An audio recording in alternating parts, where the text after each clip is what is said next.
He's not even built the same as Jake. I would say Jake's a little bit faster than him. He has more power, but he's slower in distributing that power. And I feel like Anthony probably took him a little bit more serious just because he's actually a bigger heavyweight with power. And I feel like he did everything. Are you going to get anything out of that sparring that's going to help you in your fight? Maybe you are. Maybe I'm just completely diminishing Jake Paul's ability, but I'm struggling. I really am. Fair play to Jake Paul. I mean... And you're right, there's a bit of a conflict there because Joshua used to manage. Jake Paul's latest transformation has left fans stunned, unveiling a sharper, more powerful physique ahead of his highly anticipated showdown with Anthony Joshua. His body appears tighter and more defined, reflecting the results of intense conditioning and a dedicated, focused training camp. This new look signals that Jake is taking the fight more seriously than ever, building both strength and confidence as he prepares for the biggest challenge of his career.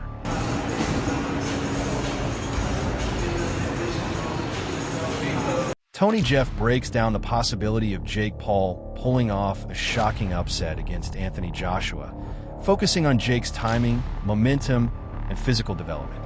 He notes that Jake has been the far more active fighter in recent years, consistently staying in training camps and stepping into the ring on a regular basis. That level of activity keeps a fighter sharp, confident, and fully in rhythm. By comparison, Anthony Joshua has gone through periods of inactivity, gaps that can slow a fighter's timing, reduce overall readiness, and make mid-fight adjustments more difficult once real pressure begins. Jeff also points to age as a factor. Jake is younger, fresher, and still on an upward trajectory, while Joshua is entering the later phase of his career. Another key element is Jake's physical transformation. Jeff emphasizes that Jake now looks like a fully committed athlete, stronger and better conditioned than in his early boxing years. When combined, youth, momentum, activity, and improved physique, Jeff believes these factors could give Jake a real, if unexpected, edge on fight night. On the other hand, looking at his box rec, he's had 6 fights since 2023, and one of them was against Mike Tyson. But we all seen what happened in that fight. Mike Tyson was well past his prime. Where Anthony Joshua, on the other hand, is, well, I'm not going to say he's coming into his prime because he had some great wins earlier on in his career before he lost to Usyk twice. And by the way, when he did lose to Usyk, the last one was a split decision. It was a pretty close fight. So now this fight is matched, and I just want to look at the tail of the tape. Now, looking at the age difference, we've got 28 years old compared to 36 years old. So I guess the advantage there goes a little bit towards Jake Paul. 28-year-old is better than a 36-year-old. But that being said, we've got talking about experience and everything else, what comes with being 36 years old at Anthony Joshua's level. And then, like I mentioned, the heavyweights kind of seem to prime a little bit older. Now, come down to the height and the weight. This is the big one. 6'1" versus 6'6". 200 pound versus 252 pound. We got a 252 pounder in Anthony Joshua. The reach advantage is a lot, which we would expect. Amateur fights, we can see that Jake's only had one, where AJ's had 43, but 43 of them are including at the highest level, Olympic level. And yes, he won the Olympic bloody gold medal, if I don't need to remind you. Then the pro record, Jake Paul has had 13 fights, lost 1. AJ has had 28 fights and he's lost 4 with 25 KOs. And the one person that Jake Paul lost to was Tommy Fury. Now, can we compare Tommy Fury with Anthony Joshua? Not at all. It's like night and day. So now I'm going to talk about the rules of this fight, and I'll give you my prediction, which is going to shock a lot of people after this. So, what are the rules? The bout will take... Analysts have taken a closer look at Jake Paul's sparring sessions with heavyweights and broken down what each side gains from the experience. For the heavyweights, the biggest benefit is the substantial payday that comes with training a high-profile figure like Jake. These sessions also offer exposure and the opportunity to sharpen their skills in a controlled but demanding environment. For Jake, working with larger, stronger opponents demonstrates just how seriously he's taking the upcoming fight with Anthony Joshua. These rounds challenge his conditioning, timing, and durability at a level far beyond what he's used to. Experts say the intensity of this work shows Jake is fully committed and doing everything possible to prepare for the monumental test ahead. Yeah, I know they're getting a lot of money to be there and it's easy work, but what is in that for Lawrence Okoli, Frank Sanchez, and Jared Anderson? Easy money. I don't know how much he'll be paying sparring partners. I assume to get those caliber of sparring partners in, it's got to be big money. Lawrence Okoli's got a fight coming up. If you're Joe Gallagher, you go spar Jake Paul, is that going to help you? No, absolutely not. Are you going to get a bit of profile from it, perhaps? People are going to hear your name? Yeah. Does that help? I mean, we're going to spar with Kessler, and I got £500 or euros for the week. It was the hardest money I've ever earned in my life. How much did you learn from? Yeah, me, bundles. Yeah. What's Okoli learn? I don't get it. No. I do get it, the money. But when you got a fight coming up, I'm thinking, really? Are you going to get anything out of that sparring that's going to help you in your fight? Maybe you are. Maybe I'm just completely diminishing Jake Paul's ability, but I'm struggling.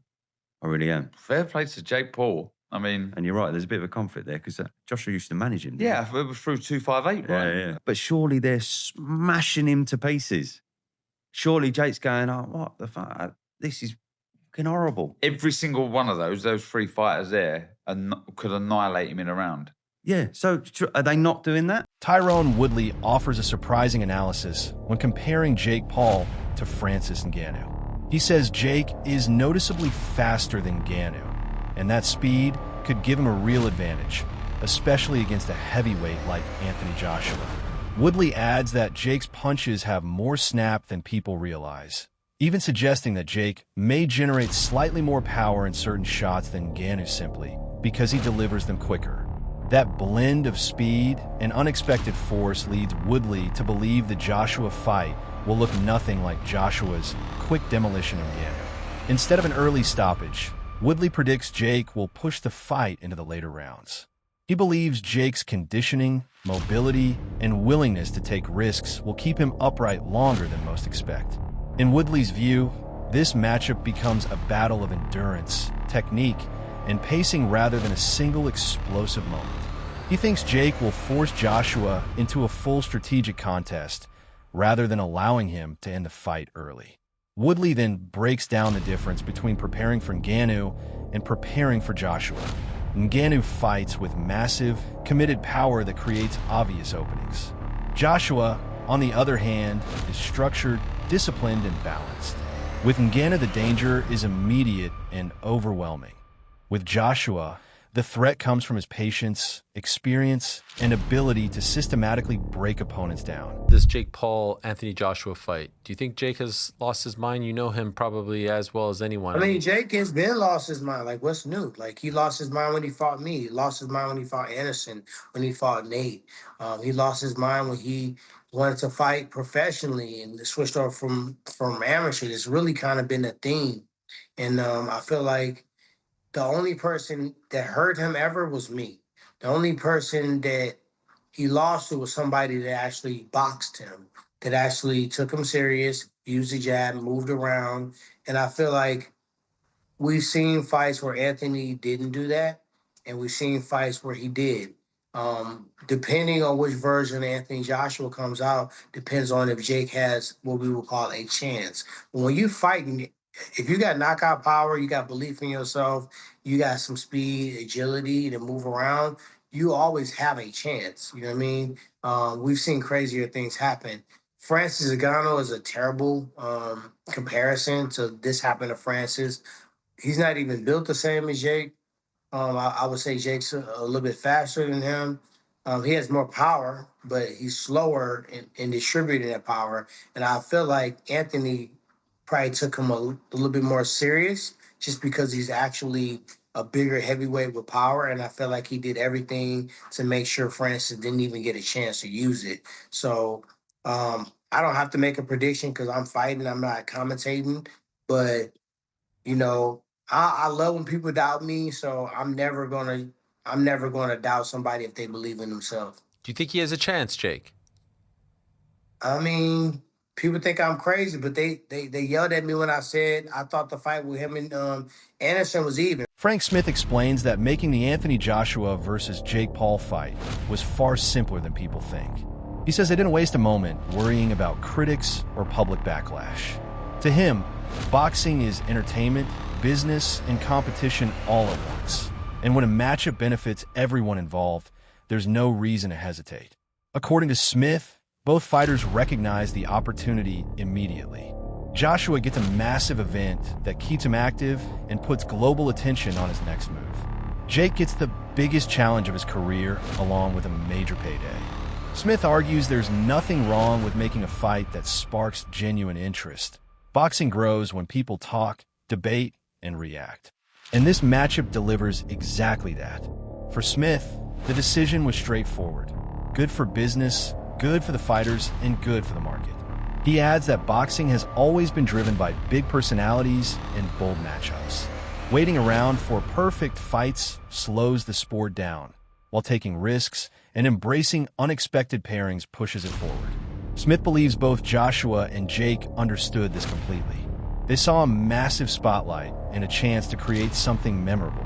He emphasizes that financial success doesn't cheapen a fight. If anything, it proves the public wants to see it. Up there, tens of millions, right? Tens of millions of pounds. Is your instant reaction, it's good for AJ, bad for Jake Paul, or do you think about the AJ legacy conversation at that moment as well?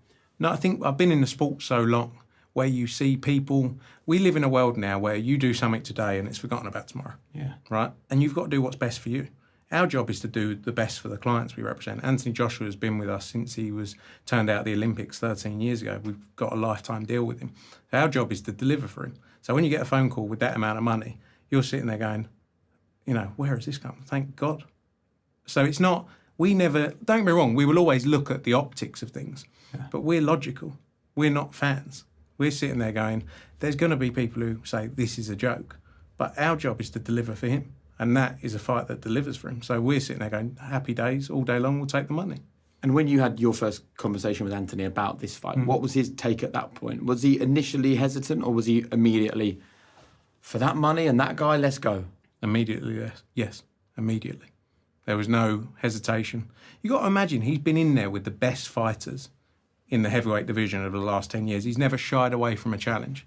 It's not the person he is. So when you say, do you want to fight a former YouTuber Disney star for a load of money in America in 5 weeks' time, he's going, that's a touch, isn't it?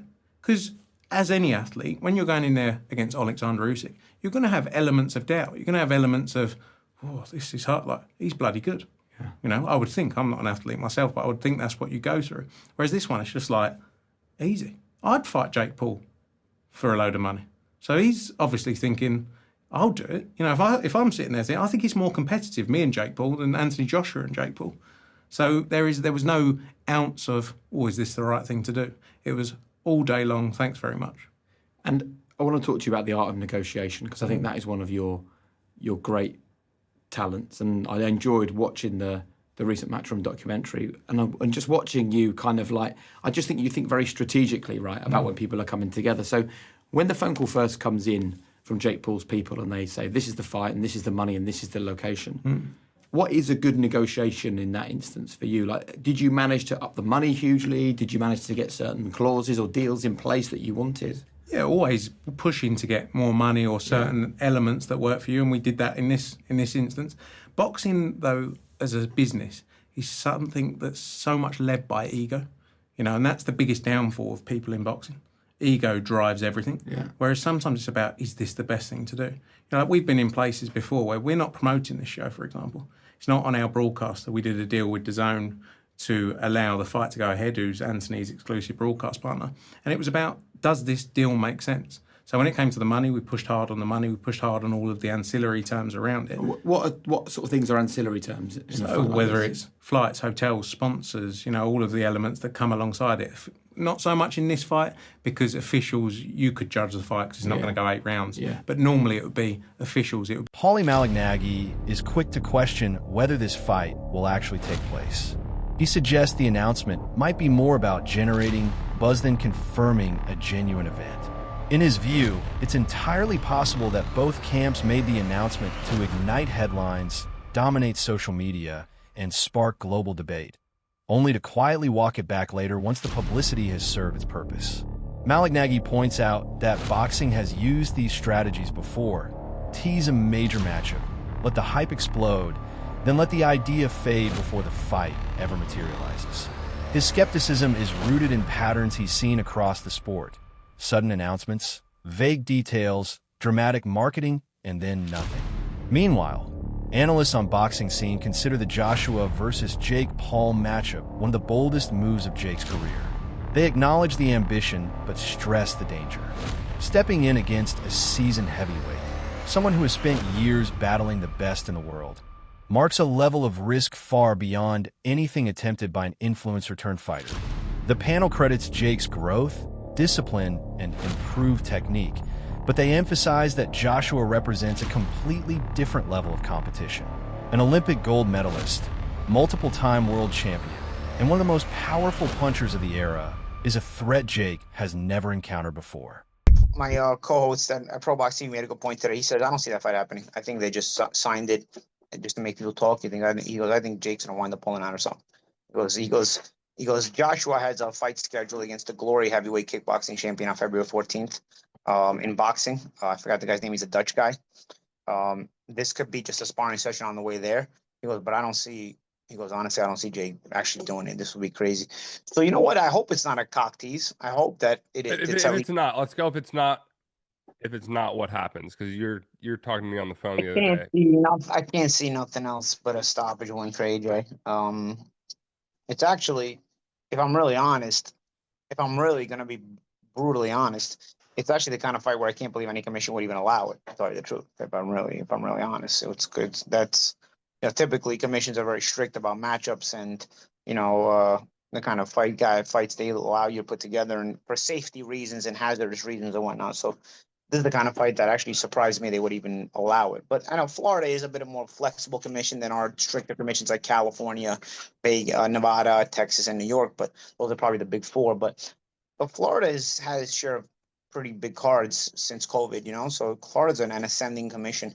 And, the fact they allowed it is interesting. But you know what? It's something I got to think about. Will the fight actually go through? Because you can't see anything but a knockout. I was looking at the odds. I've actually already put in my AJ bets, and I've already on parlays, and I actually have two parlays that I've already cleaned up on. Wade reveals what he believes is Jake Paul's secret weapon in preparing for Anthony Joshua: consistent sparring with real heavyweights. According to Wade, Jake has been training with large, experienced fighters who closely mirror Joshua's physical profile: similar height, reach, power, and overall ring presence. This kind of work signals just how seriously Jake is taking the challenge ahead. Wade explains that Jake wants to feel heavyweight force, pressure, and intensity long before fight night, so nothing in the ring catches him off guard. And Jake isn't just sparring with a single big opponent. Instead, he cycles through multiple heavyweights, each bringing a different style. One applies constant pressure, another specializes in counterpunching, while others test him with sheer physical strength and bullying tactics.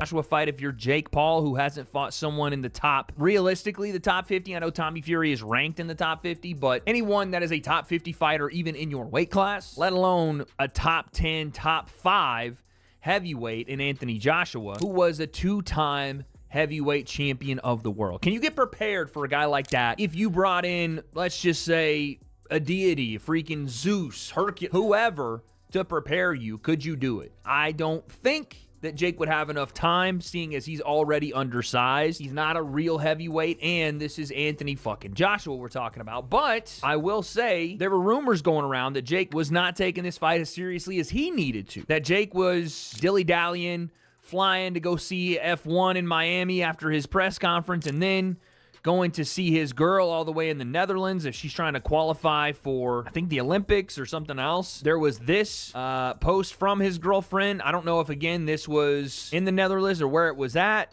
or maybe this is an old picture, but Jake flying around the world when he has a fight in about 4 weeks is probably not the greatest look, and it doesn't seem to make it look like he's taking it as serious as he needs to. Locked away in the gyms of Puerto Rico. Now, again, that could have been a different picture. That could have been something else, but that's pretty shocking to see. With that being said, I want to push back on that because I do think Jake is taking this as seriously as he absolutely needs to, because this is not only the toughest fight of his career, it's the most dangerous to the longevity of his career, to his health and well-being. And so to do something like that, you need to bring in the best help possible to get ready. We already heard that Jake Paul was preparing for Anthony Joshua by sparring the guy that Anthony Joshua was about to fight in Cassius Chaney. This gentleman right here, who was 24-3 from B-More, aka the DMV, and apparently is a top 100 heavyweight, even though it doesn't say he's actually a top 100 heavyweight, but that was what he was being marketed. If you're Jake Paul, you have to be realistic about stepping in with someone like Anthony Joshua, especially when you haven't fought anyone truly within the top 50.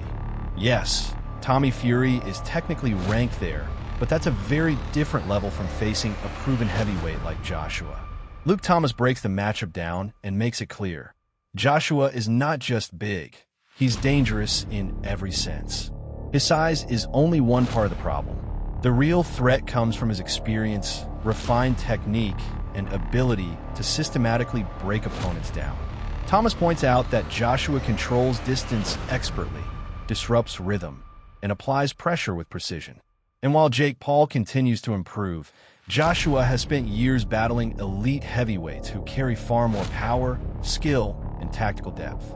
Thomas stresses that Jake must grasp the seriousness of this challenge. Joshua's strength isn't just physical, it's strategic. He's disciplined, patient, and fully capable of ending a fight with a single, perfectly timed combination. For that weight class, Anthony Joshua is a gigantic 6'6" heavyweight. Now, he is coming off of a devastating KO loss himself to another big heavyweight named Daniel Dubois. This was a big show.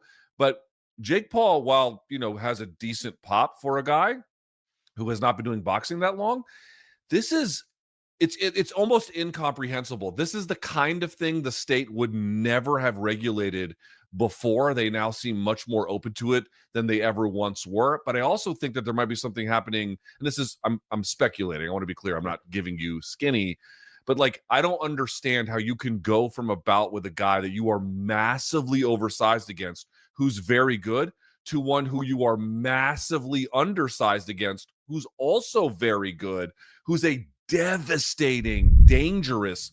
That's it for today's video. Stay tuned until next time.